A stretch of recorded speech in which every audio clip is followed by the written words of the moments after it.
everyone, welcome to another Stitches and Scribbles video. Today we're going to be learning how to do the corner to corner method so that we can make a wall hanging crochet artwork.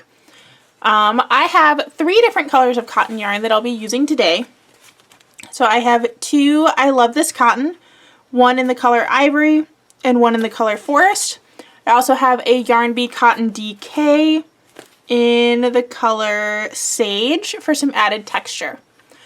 Since we're doing the corner to corner method, my plan is to start with the ivory, do the sage in the middle, and the forest at the end. The other things you will need for this project are a 3.5mm crochet hook or the size of your preference, and a dowel to hang the finished piece from. Mine is, I believe this was 11 inches, 12 inches, so pretty short, but this is about the width that I'm going to want it to hang, so we're going to make a rectangle that is that width. To start off, take your first color. Ooh, I got the center pull on the first try that time. That's impressive. Start with a slip knot, as always. And you're going to start by chaining 6. So 1, 2, 3, 4, 5, 6. Then you're going to start double crocheting in the 4th chain from the hook. You can also count up from the knot 1, 2, 3, or count from the hook 1, 2, 3, 4. Double crochet in that chain 1, 2, 3, and do 2 more double crochets.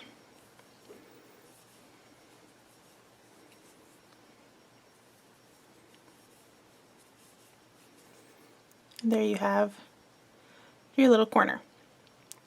Now we're going to chain 6 again. 1, 2, 3, 4, 5, 6. And you're going to double crochet in the 4th chain from your hook again. So right there. 1, 2, 3, and do 2 more double crochets. 1, 2, 3, 1, 2, 3. So now we have 2 little corner to corner squares. What you're going to do next is make sure that your first one is facing so that the chain 3 space is up, and you're going to slip stitch into that chain 3 space. Now we're going to chain 3 and then do 3 double crochets in that same chain 3 space.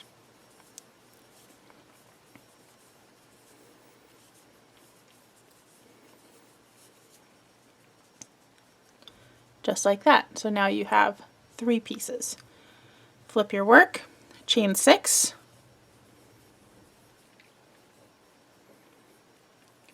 double crochet in the 4th chain from your hook, do 2 more double crochet, 3 more double crochet, 3 total double crochet. Slip stitch into the next chain 3 space, chain 3, do 3 double crochet,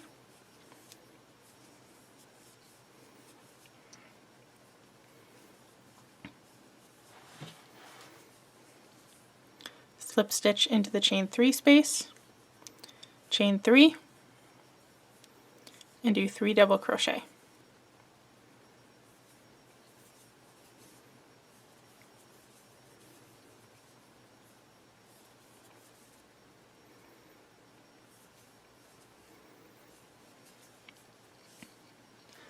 And you can see the beginning corner of your work starting to work up. I'm going to keep going until I reach where I want to start my sage color, and then I'll show you what that looks like.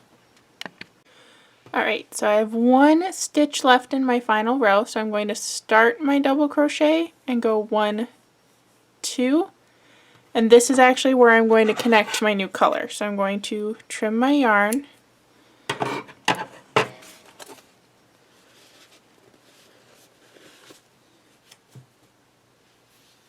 and then as soon as I find the end,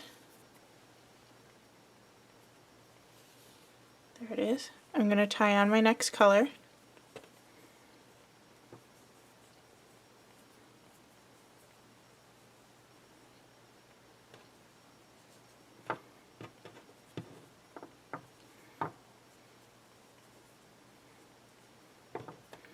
And do that final yarn over and pull through with the new color, like that.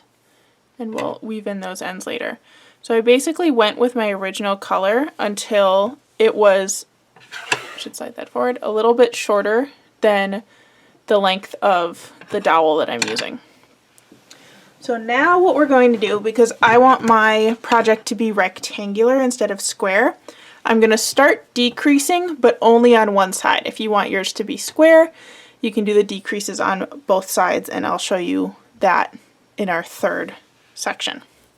But for now, I'm going to chain 6 as normal. 1, 2, 3, 4, 5, 6. Do my 3 double crochets starting in the 4th chain from the hook.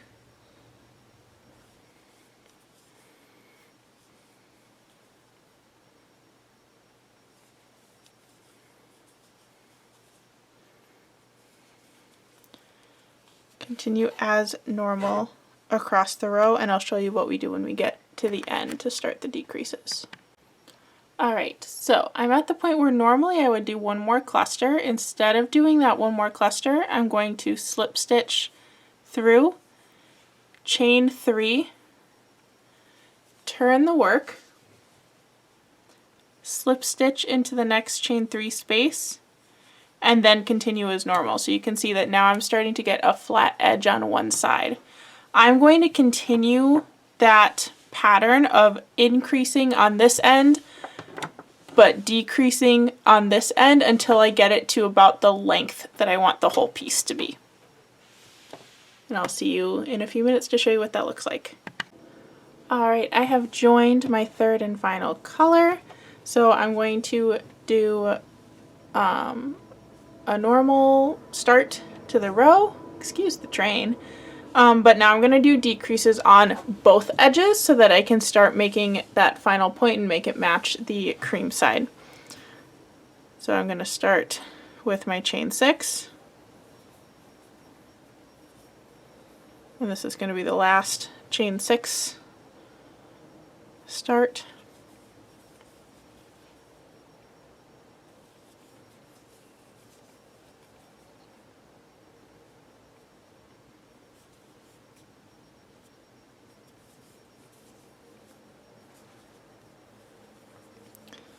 Keep going down the row, and I'll show you that decrease at the edge of the row again. Alright, so I just did my last cluster for this row, so I'm going to slip stitch into that final chain 3 space and not do another one. I'm going to turn my work, chain 3, slip stitch into the chain 3 space, chain 3 again, and keep going as normal. Now you're going to do the decreases on both sides. So when I get to the other end, instead of doing a cluster here in that final chain 3 space, I'm going to just slip stitch so that then I start building across this way to finish off my rectangle. Alright, so now I have my finished rectangle. I'm going to grab a yarn needle. Mine always gets stuck in my desk. Grab a yarn needle, and I cut my tail extra long when I finished off the rectangle with that final little square. I'm going to thread the needle, and then I'm going to grab my dowel. So my goal now is just to attach the rectangle to the dowel by kind of whip stitching around it.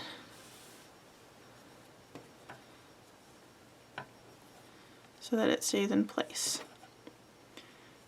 I'm doing a couple stitches through each chain 3 space along the edge, and then for the edges, sections of the edge that aren't a chain 3 space, I'm just going to go through the individual stitches.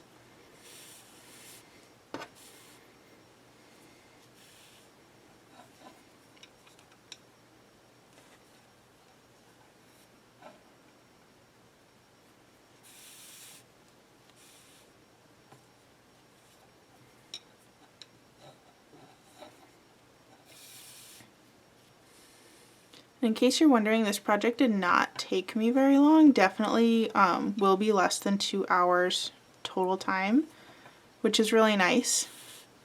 If you're looking for something quick and easy, this could be really cute as a baby gift too. Especially, I don't know if I've talked about this before, but I'm always very hesitant to give baby blankets as gifts to people who I don't know super well, like coworkers and like friends of friends or new acquaintances, stuff like that, because I don't want to step on the toes of anybody in the family who might be known for knitting and crocheting.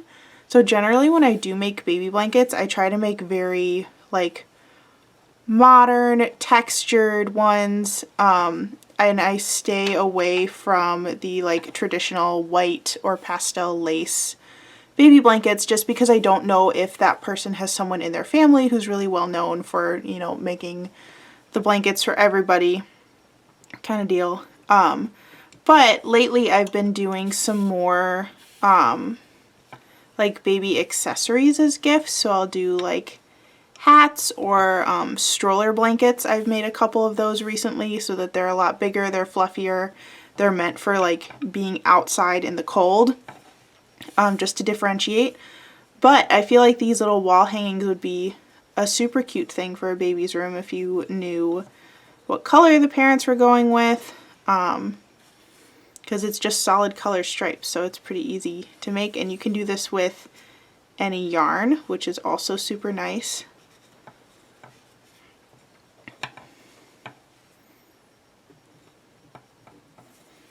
You could even do a matching C2C baby blanket if that's your vibe.